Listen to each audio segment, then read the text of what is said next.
Live from City National Arena inside Studio 31. Welcome to Nighttime at Noon. Daren Milard along with the VGK insider Gary Lawless getting you through the next hour, and then we'll take a break and we'll be back with the VGK Insider Show. And this is all about the Vegas Golden Knights and a little bit of live radiotherapy today, Gary.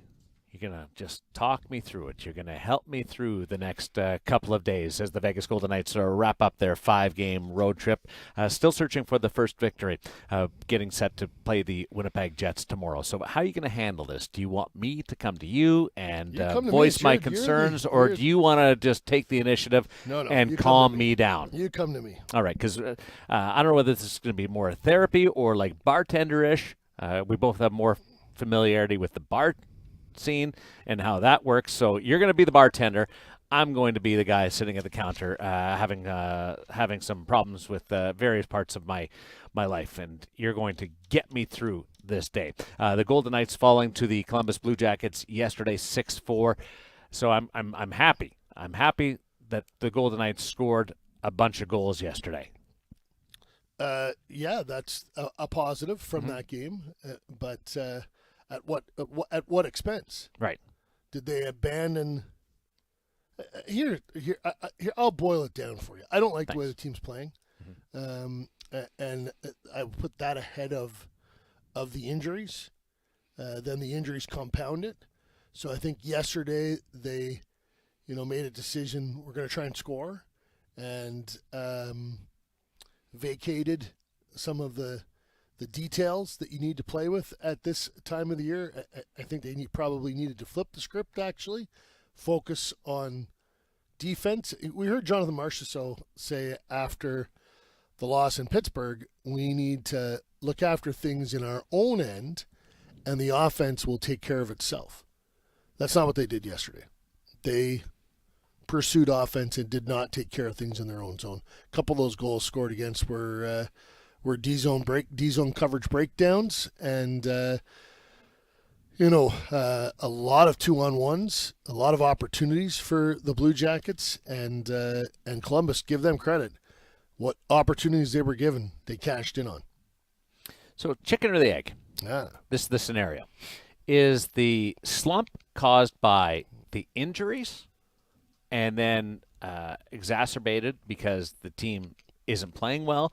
Or is the slump caused because the team isn't playing well and exacerbated because of the injuries? Yeah, I'll take the latter. Yeah. Because you can control the way. Obviously, this roster isn't as good as the roster that Kelly McCrimmon and George McPhee envisioned. They got 9 regulars out and almost $40 million. I pulled in today. Teams on the road, and the parking lot was full. The players' parking lot was full. A lot of cars there. A lot of cars. A lot of guys getting rehab. So, but that being said, this team won early in the year with a decimated lineup, and they did it by getting back to basics and playing the right way. Pete DeBoer said last night, in this league you got to find ways to win 2-1 or 6-5. What's troubling is we're not finding any ways to win right now, and you used the word after and which was the right word. I used the wrong word on the broadcast. You said exasperated, and that's what Pete was last night after that game. So I do think that they need to find a way to get that detail back in their game and focus on that. It's great to score 3 or 4 a night, but not if you're letting 5 or 6 in. And well, that's what we saw last night. For the first 3 games, it was, you got to find a way to score 3 goals. Yeah, I thought they were in those games. I didn't think they were in that game last night as much as they. I got the same feeling. Even though they got back to 5-4. A lot of that was score effect, right? That was Columbus. Columbus isn't good defensively. They got out to a big lead and then tried to shut it down, and that actually gave some opportunities. But you ended up in the same spot within a goal and a chance to get it to overtime. Yeah, didn't get there. So why was it successful early in the season in November with all the Henderson guys coming up and a depleted lineup and not now? Yeah, well, they were playing differently at that stage than they are right now. Could it be that the other teams are playing differently now because there's a bit of that crunch for time? sure. Yeah, And guys have other teams have raised the level of their play. Yeah, except for you lost to Buffalo, Philly, and Columbus on this trip, all non-playoff teams. So to say that they've raised their level, Buffalo beat Toronto yesterday too. They seem to have a little bit of mojo going. Buffalo's right now. a juggernaut right now. Oh, I wouldn't go that far, but yeah, for sure. Yeah, I don't think that for whatever reason that the Golden Knights are playing. When Pete DeBoer arrived here, he said there were some non-negotiables, and they look to be negotiable right now, and that's something that the players need to figure out. Like the coaches, I think firing coaches and blaming coaches is lazy. Like the structure and what every team does in the NHL is very similar. Players have to decide that they're going to play the right way. That they're going to we're in this situation. We need to our D zone coverage has to be flawless. We have to pay attention to that. We've got to all get back. We've got to work as a 5-man unit. That all comes from the players. The coach can do so much, but at a certain point in time, the players are the guys that tie up the skates and go over the boards and play. And so, I do think, we heard Marchessault say some stuff on Friday night, and then you heard Stevenson say some stuff last night. He said, enough is enough. We should have had our wake-up call by now. Well, those are words. It's time for actions. It's time to play in that right fashion. They've got 21 games left. The cutoff is going to be in between 93 and 95 points. Let's say it's 94 for ease of what we're going to... they're going to win 13 of their last 21 games. Got to get 26 points. Yeah. Yeah. So, maybe it's 12, 6, and 3 or whatever, whatever it is. But they need, they need 12 to 14 wins. Did you sense a difference in the players' reaction yesterday than previous games? Or maybe prior to the Pittsburgh game? I did. You did. We talked about this. I felt like that they were more ticked off yesterday than we're playing well, we're getting chances, process, and more athletes speak. Yesterday was emotional. Yeah, well, Chandler Stevenson said he was sick of it. And that that the wake up call should be there. That was some honest stuff from him. This is what it's so hard to quantify. I've been waiting for that. Yeah, sure. So this is Winnipeg is a playoff game. The rest of the games are playoff games. Playoffs have started now for the Golden Knights. So you have 3 best-of-7 series. Yeah, there you go. Yeah. And that gets you to 12 wins. It's a little shy of what you. But you got to win. You got to win 3 best of 7. Really good math. Yep. Or good analogy. Good way of putting it. And then if you want to win the Stanley Cup, you got to win 4. So you got 7 best of 7s. You're staring. But this is what happens to teams that are on the bubble. You have to raise that level. And listen, I'll say this. It looks pretty dire at this juncture. They're in the playoffs today by dint of having played more games than other teams and have more points. But points percentage, they'd be out if we were doing it purely on points percentage.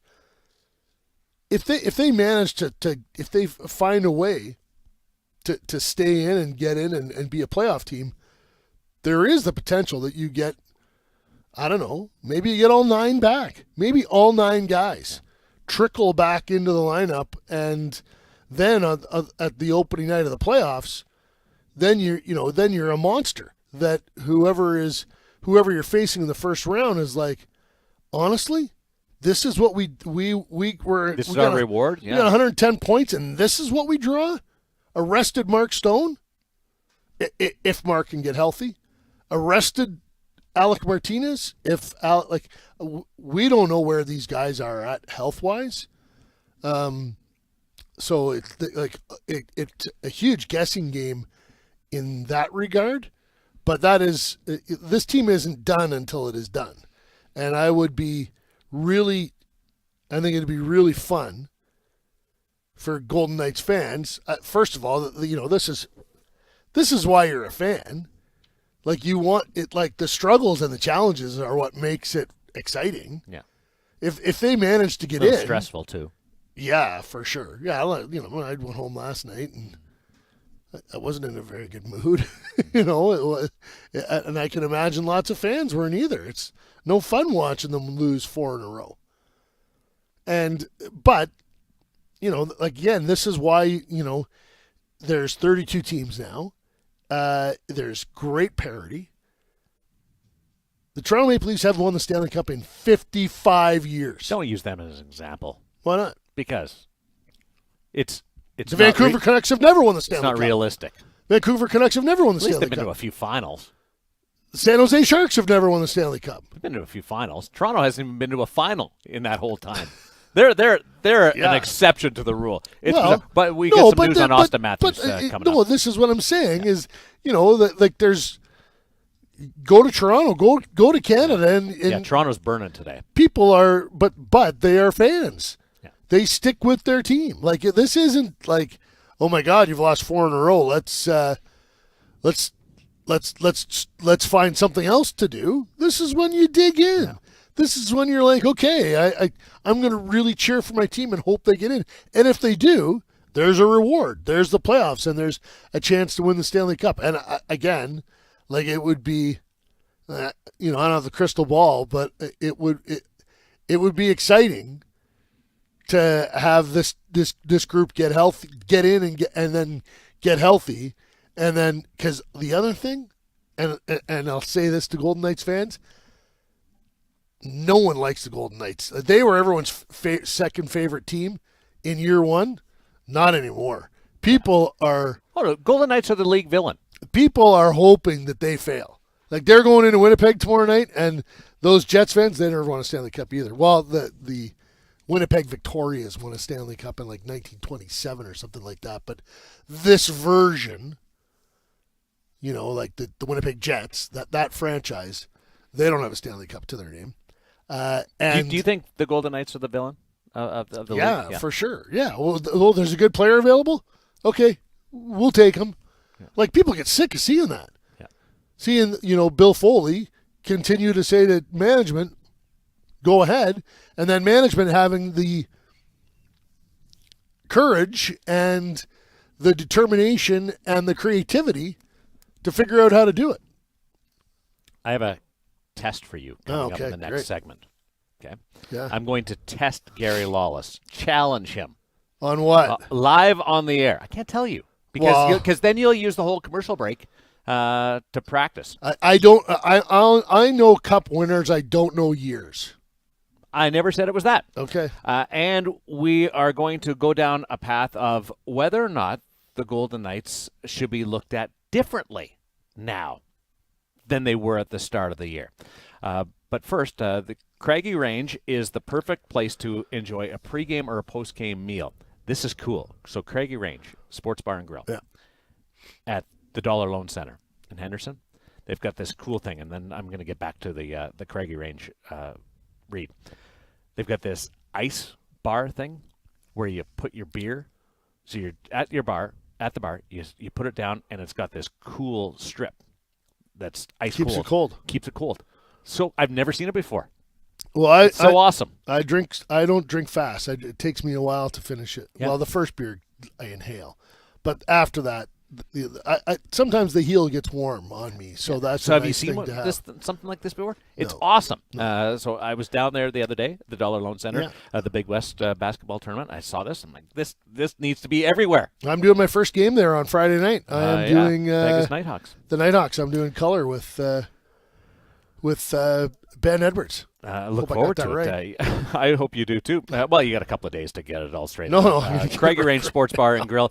Come to watch your Knights on one of their big screen TVs or huge outdoor LED screen. Enjoy your favorite craft beer, wine, bourbon, or cocktail while you catch the action. You can find a full menu for the whole family, plus a full bar with 16 beer taps. Then you got that ice strip, that thing that keeps your beer cold. Restaurant is located left of the main entrance at the Dollar Loan Center and even features an extended patio. Craigie Range Sports Bar and Grill is open daily, no ticket required. The big test of Gary Lawless's knowledge is coming up on the other side of Nighttime at Noon on Fox Sports Las Vegas and all of our social media channels.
Oh, the read for this is out.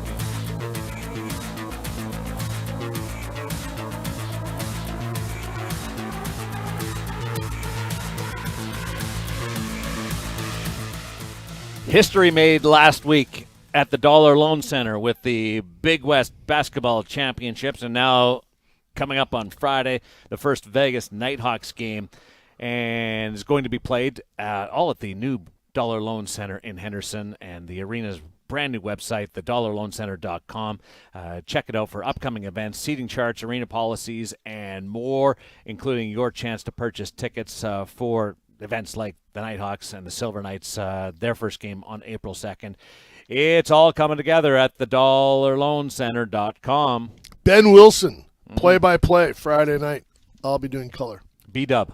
B-Dub. That's what they call him. Okay. All right. He's an accomplished guy. He's done a lot of great football stuff. Amazing. I'm looking forward. Football was. I did a lot of television, football TV in Canada, and I'm looking forward to getting back in the. You ever been an analyst though? Yep. Yeah. Yep. That's not on television, but on radio. Yeah, that's awesome. Yep. Looking forward to it. That's coming up the Dollar Loan Center this Friday.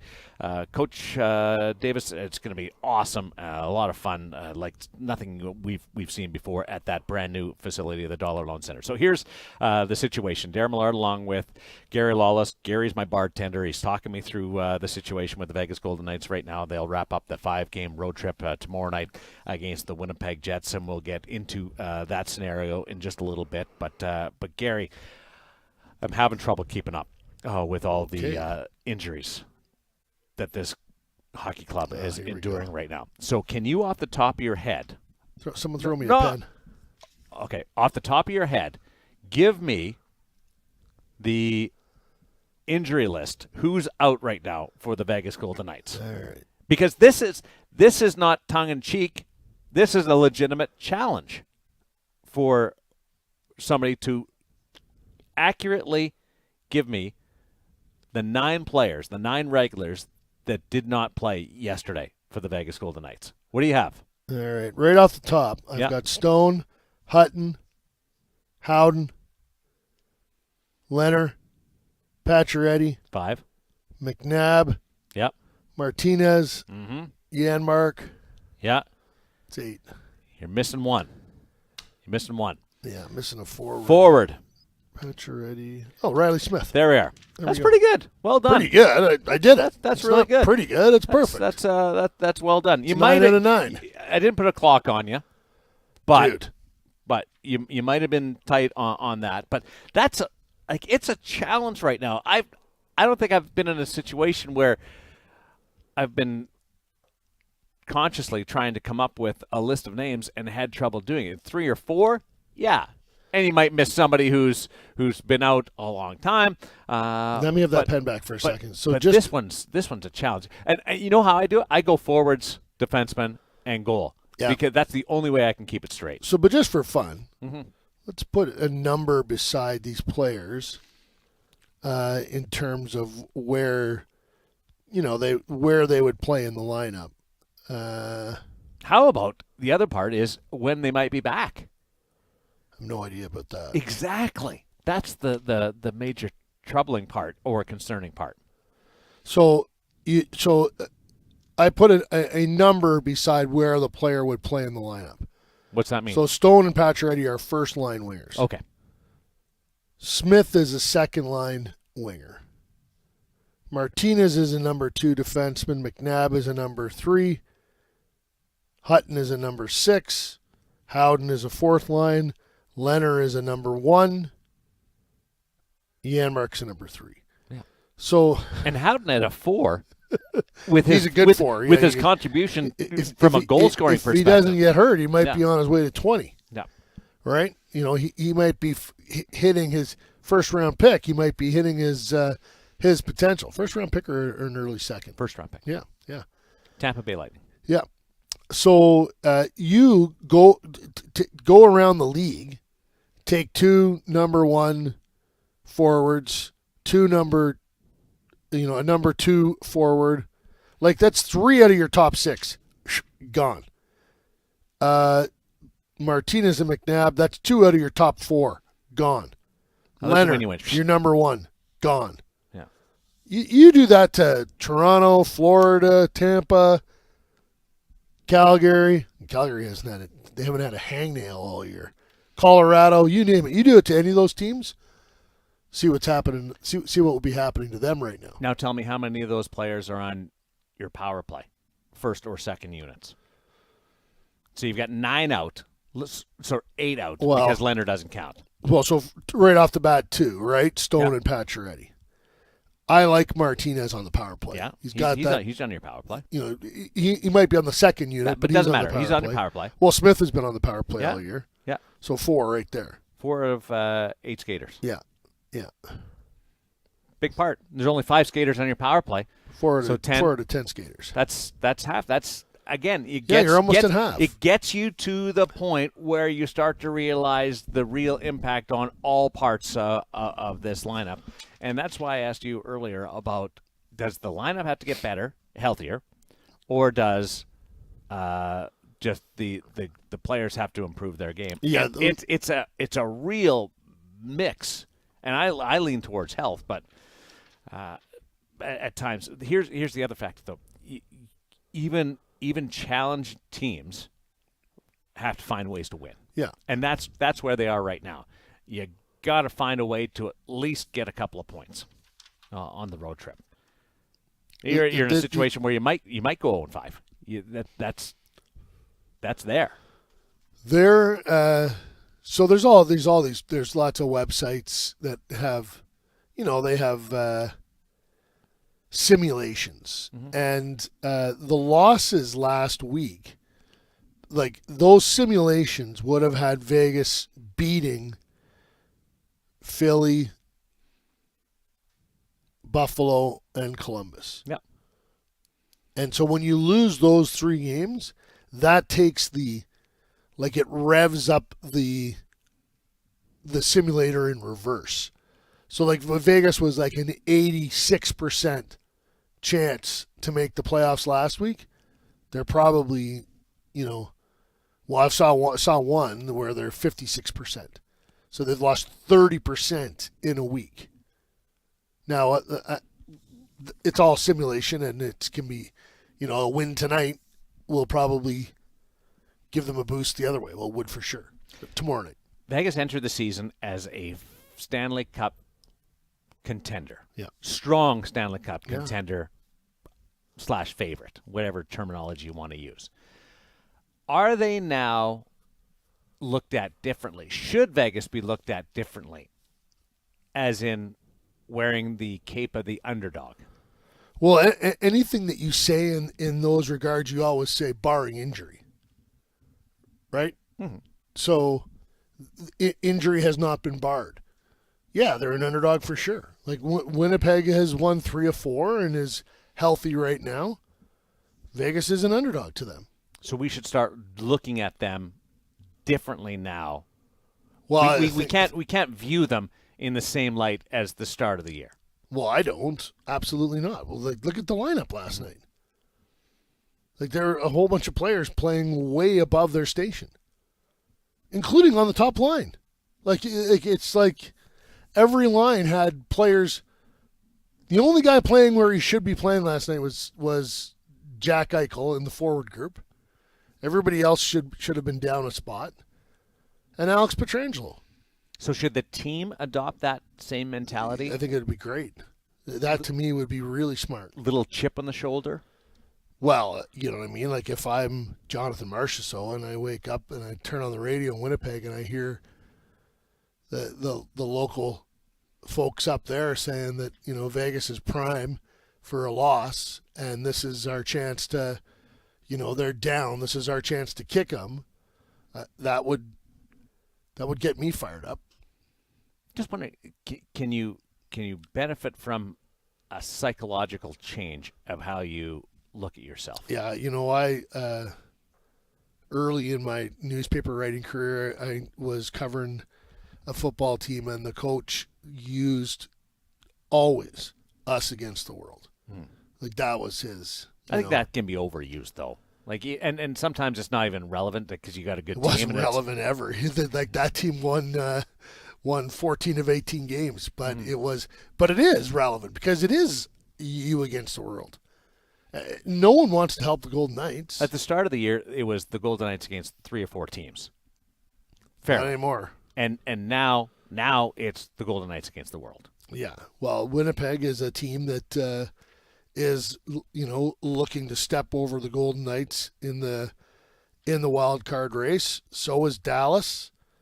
I'm just calling up the standings. I just think it's Vancouver, you Winnipeg. kind of go back to your roots a little bit here, to year number 1. Yeah, for sure. Yeah, this is what people kind of expected them to go through in year number 1, to be, well, I don't think anyone expected them to be a playoff team. And then when they got deeper into the season, it was like, oh, they'll fade before it's over. And then once they got in, you know what I mean? Drew Doughty saying we'll be better than them when all is said and done. And people believed that. People thought they were going to be a great regular season series story, and they weren't going to, the clock was going to strike midnight in the first round. It didn't. Didn't until the Stanley Cup final. Or a big game. Massive. Thursday, Florida at home. Yeah. On a road trip. LA. But your first game back, that whole first game after a road trip doesn't apply there. Yeah, well, hopefully they and get then back LA and there's on a couple guys Saturday that they can insert into the lineup too. That would be nice.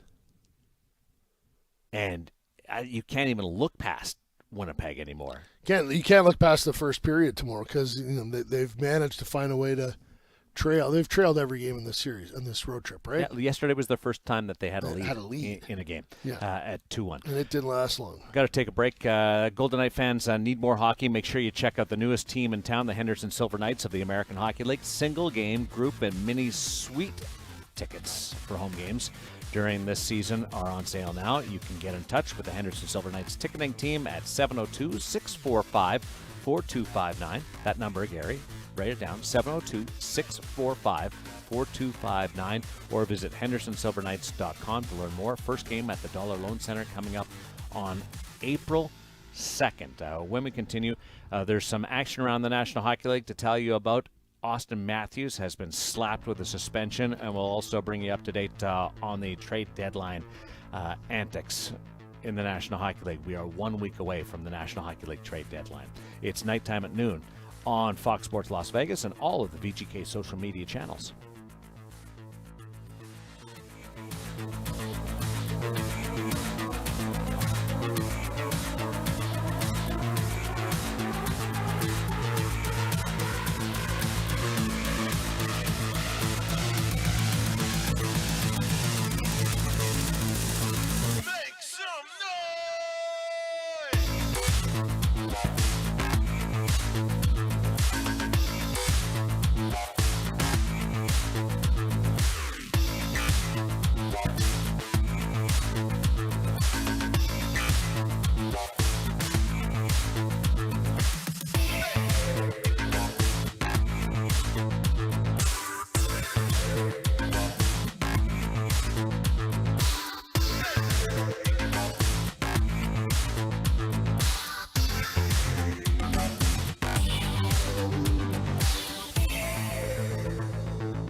.31 is our home every Monday.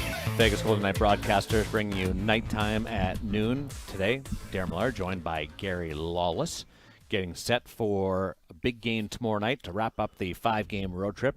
Vegas against the Winnipeg Jets. Then they're back on Thursday to face Florida and welcoming the Los Angeles Kings, team that is in second place right now and continuing to pile up and put some points. Big win for them last night over Florida. LA second place in the Pacific Division. And in between that Thursday night game against Florida and the Saturday game versus the LA Kings, the Vegas Nighthawks will make their debut over at the Dollar Loan Center. So you can be one of the first to join the Vegas Nighthawks family. Secure your seat selection priority today by placing a refundable $20 deposit at nighthawksfootball.com. Full season membership will start at just $10 per ticket per game at the Dollar Loan Center located in Henderson, and Gary will be part of that broadcast on Friday night. Looking forward to that. So hockey, football, you got to put your helmet on, you got to get engaged, you got to play hard, and you got to make sure that you are engaged and committed on every play. That's what Vegas has to do tomorrow night against a team that is more desperate than Vegas is right now, if you can say that. I don't know about that. I would say that they're the most desperate team Vegas has played on this trip. Mm-hmm. I would hope that the desperation level from the Golden Knights is equal to that of the Winnipeg Jets at this juncture. A huge game. It might just be a game that determines what Winnipeg does in the trade deadline. That is 1 week from today. So 1 week from today, the National Hockey League trade deadline will have passed, and we'll be sizing up and recapping all of the deals, and we'll have a live stream on all the Vegas Golden Knights social media channels. So we're looking forward to that. Only one notable trade so far. Mm-hmm. Toffoli to Calgary. Usually there's kind of been, there would have been a whopper by now. I wouldn't call that one a whopper, although he's been really good since he got to Calgary and I think that was a really nice pickup for Brad Treliving, but, certainly not a blockbuster. So many teams in LTIR right now. Yeah. That is what I've been told is why the teams can't take on the salary right now and are waiting to see exactly how it's going to shake down. Everyone expected Vegas to be a seller, to have to clear some cap to make room for Jack Eichel, and then now your captain Mark Stone is out, and Martinez is There's 9 guys. We went through the list already, so I think there's probably going to be a crossroads this week for Kelly McCrimmon where he has to decide. What does the money tell him? What does the team tell him? Listen, if Vegas goes and wins the next 3 in a row, then there's a different message. If they lose the next 3 in a row, then there's there's context and there's levers from the outside that will affect what any general manager does. General managers most often when they after the trade deadline, they'll say, well, the team told me what I needed to do. Mm-hmm. The team earned the opportunity for me to go out and spend assets to try and help them and see if we could go on a run. Or, a general manager will sell, and the message will be quite clear. We're not good enough, so I'm not going to spend assets. I'm going to try and redeem assets, and I'm going to take expiring contracts and move them. Is it out of the realm of possibility that Vegas could add because of all these injuries? They could do both. You know what I mean? Like there might be a contract that they think they want to move, and then there might be a guy that they think they want to. I do think that the next week is really important to determine. If they win all 3, it wouldn't. And depending on where they are in terms of returning players and the cap, maybe you're right. Maybe Kelly McCrimmon does say, okay, I'm going to add a player. I'm going to help get us in to the playoffs, and I'm going to count on more health. And I believe that we're going to be a contender again at some point in time if we can get into the dance. What is the biggest piece out there in the 2022 National Hockey League trade deadline? For me, it's Hampus Lindholm. I like him a lot. Mm-hmm. Yeah. What do you like about him? He's got a lot of Alec Martinez in his game. He is great in both ends, steady. Has been a good player on a bad team for a while. Put him on a good team, and again, just like Martinez, you took Martinez. His numbers with LA were pretty poor. You took him out of LA and put him on that Golden Knights roster, and all of a sudden, he looked like a top 4 guy again. And Lindholm would be on any team in the NHL would be an important player. We saw Tyler Toffoli leave from Montreal, but not much else as that new management group gets settled with their team. So they have some decisions to make, and they would love to shed some kind of salary. Arizona is another one where I expected more to be happening around that hockey club. and there's a handful of players, both with term and without term, that are in play. But I'm just surprised that they haven't made any type of deal yet. Their prices are really high, and I think Bill Armstrong is going to wait. And I'm sure people have come and kicked tires on players and offered prices that he's sort of thought, I'll wait, and my phone will ring on in the last 24 hours, and I'll get what I need, because teams will get desperate if you don't have what. Listen, there's so many factors. Like, is your owner breathing down your neck, saying we have to get in the playoffs because I need that playoff gate? So does that get a GM to at the last minute to spend more than he would want to spend? And Canadian teams haven't had a playoff gate in 3 years. Well, it's one of the wisest things I've heard. An owner said to me, my general manager will never be in the second last year of his contract. He'll have 3-4 years always, because I never want him managing for his job, making decisions. So if you're a general manager and your team's on the bubble and you think, if we don't get in, I'm going to get fired, you make a trade that is a mistake in terms of the price you pay, gets you in, you get knocked out of the first round, you get fired anyways, and now the new guy comes in and he looks at the cupboard and there's no draft picks and there's no prospects. So ownership is so important in pro sport, and for I know more about the National Hockey League than I do about other sports, and you need an owner that understands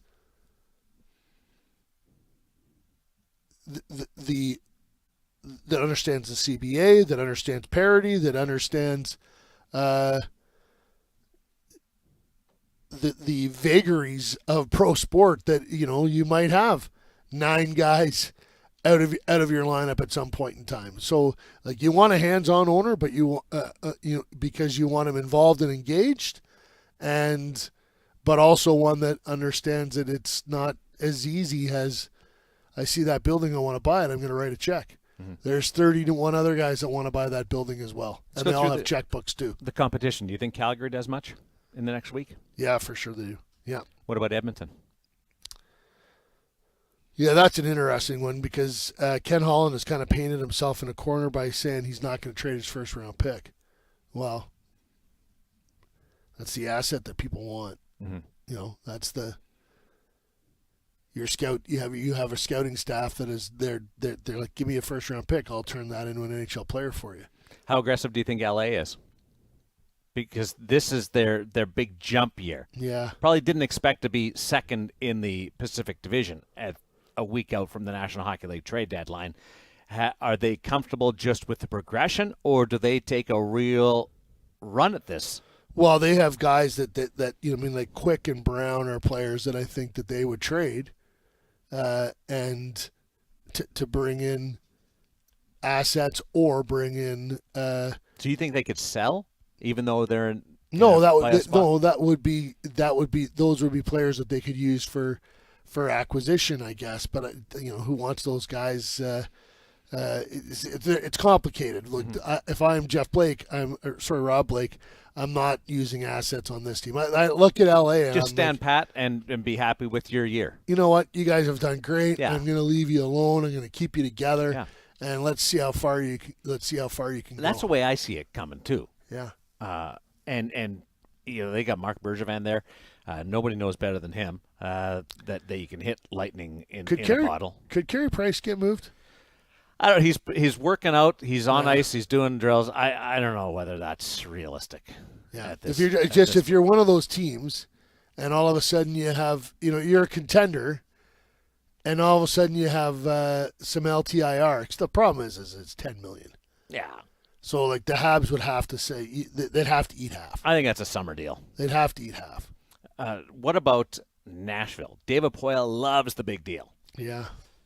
He's got Philip Forsberg there. Sounds like he's going to stay. They're working on it. They're trying to get it done there. But does Nashville add? He has traded, like he traded Sam Girard. He has traded pieces in the past. He loves the big deal, yeah, and there's nobody who's been around more than David. David's been a general manager for longer than Kyle Davidson, the manager of Chicago, has been alive. That gives you an idea of how long he's been around. Yeah. I don't know what Nashville does, because again, I look at them and I don't see them as a contender. What about Dallas? Yeah, that's a different. That's an interesting group, because you've got some guys that are older, and what's the window. And then I also think that owner would love some playoff revenue. Mm-hmm. Yeah. These guys have other businesses, and if you look at their other business, how was their other business affected by the pandemic? Yeah. Well, Dallas was. Dallas got hammered. Restaurants and hotels. Yeah, exactly. So I don't think he. Also, you look at where's your relevance in your market. There's so many. There's just a million things and those conversations between, the president of hockey operations and the general manager and the owner of an organization, like what those guys talk about behind closed doors, that's like crucial. Wouldn't it be fascinating to be in there? Just 1 year, one trade deadline to be embedded with a team. Yeah. Yes, it would be fascinating. I don't know if I want to be part of those conversations. Mm-hmm. Those are conversations that those guys get fired at times, right? You know what I mean? Like those conversations are,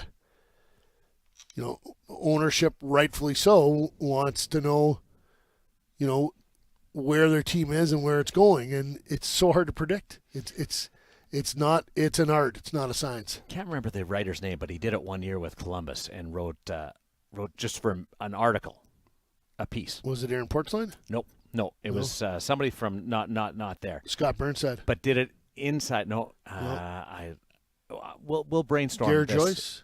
Yes. Yeah. Yes. There you go. Thank you. Did it for an article, and went in behind, was embedded with Doug McLean. Yeah. And then came out and wrote a book later, but that wasn't part of the deal with Doug. Never forgave him because too bad. Because there was all the secrets came out. Right? I love Doug. I don't love him as much as you. Well, he's my buddy. That's why, and he's my neighbor. Yeah, got to keep your neighbors close, right? Sure. He's good. When we worked together a long time. He gave me a hard time. Well, he was all over you. Yeah. I can't believe you would even come back on after that. Yeah. We're going to take a break and we'll he get into. Was wrong. We went to the Stanley Cup. He didn't. Austin Matthews and the penalty that has been handed down as we just hang out and Gary talks me through this hour.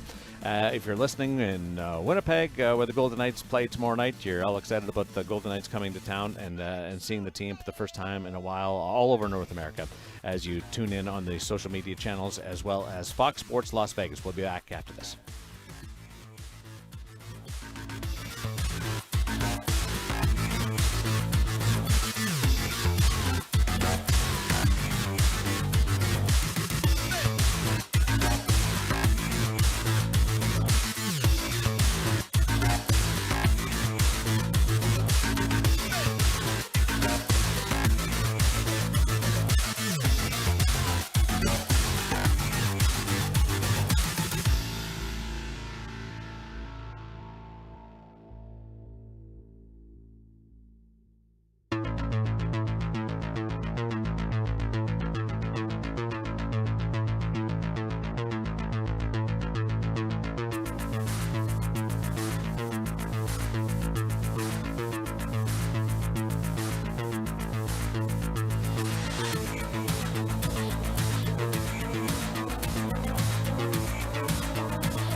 Always scares me when Gary Lawless takes his headset off during the commercial break because he never knows when we're coming back.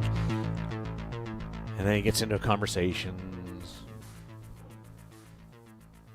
You might overhear something that you're not supposed to hear. I think that the listener likes the casualness. No, the guerrilla sort of behind the scenes aspect of the headset coming on late and maybe some juicy tidbits possibly getting sprinkled in.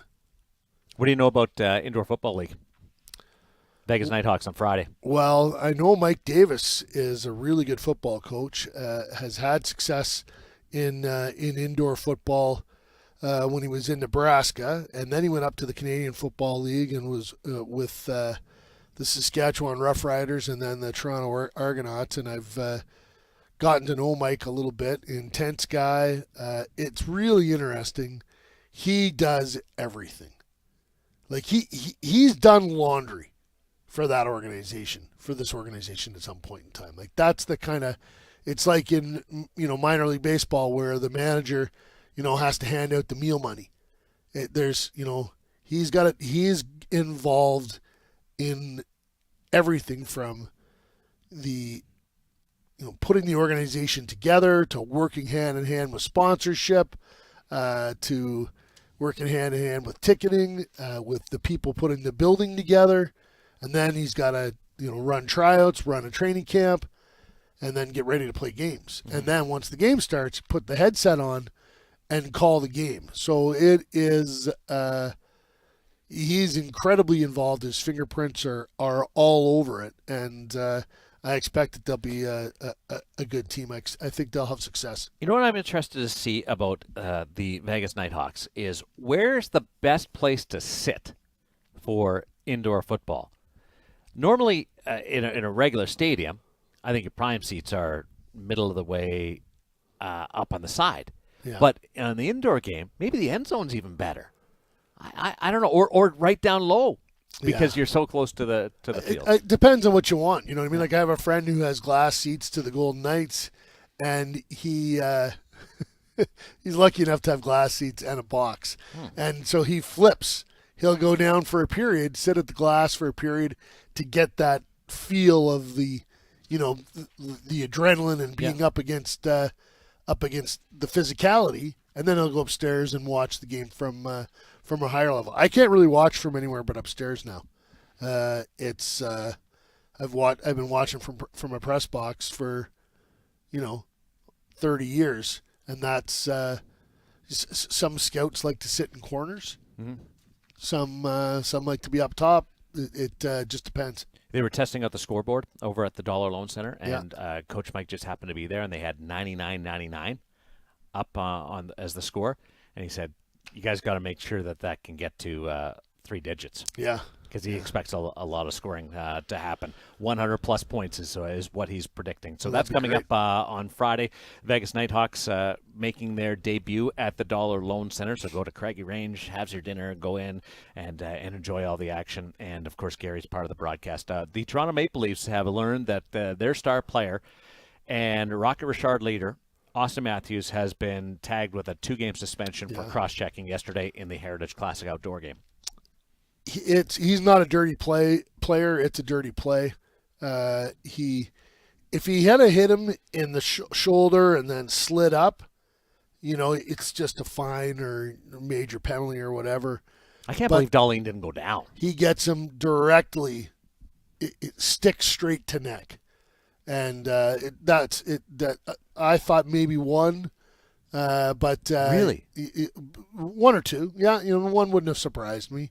The guy has no history, but you do a little bit of research, and that's pretty much what they always give for those that type of cross check penalty. The cross check, can be the most dangerous.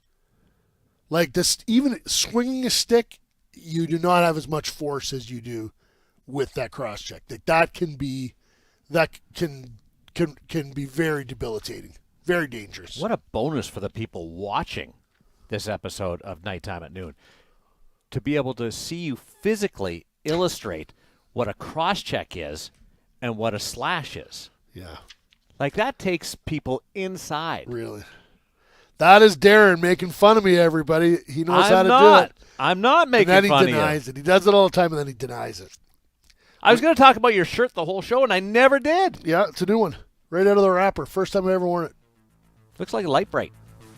Yeah. Little pins. I like it. We should get out and play again. Sure. Sounds great. Yeah. We've always had fun when we played golf together. We've never played golf together. That's why we've always had fun playing golf together. Never had a bad time, have we? Jared Justice. Nighttime at noon. Thanks for your great work today, buddy. Jared Justice guiding us way through. We'll be back at the VGK Insider Show later on today. Jared's a great guy.